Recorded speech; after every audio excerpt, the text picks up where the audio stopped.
Welcome back, and let's dive straight into this.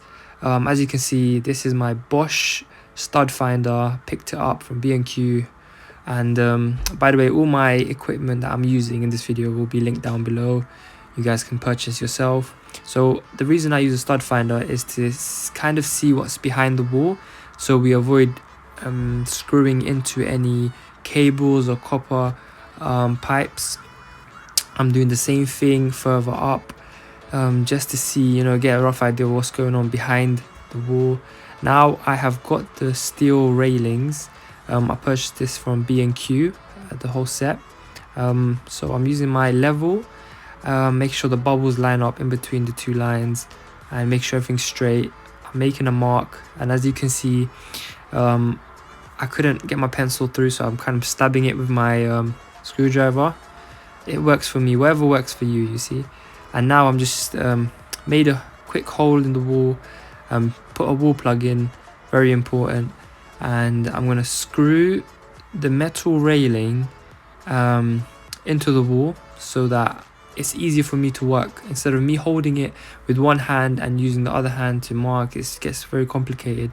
This kind of just makes my life easier and makes less errors.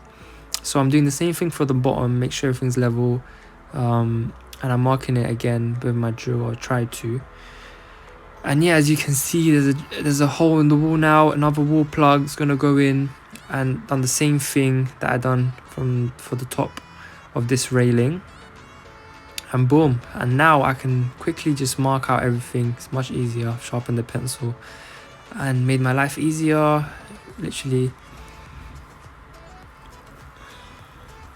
Yup, just making sure all those holes are made properly. And yeah, I know I am using a different wall plug. I had some of these extra, so I thought, you know what, might as well use it. No one's gonna see the wall plugs anyways. They're quite heavy duty. Yep, there we go. They're perfect for the job. Same thing, repeat for the second railing.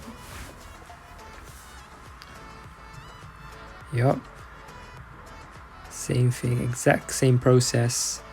And as you can see, I am drilling into the wall, and because we use the stud finder, we're avoiding any dangerous spots or damaging anything behind the wall.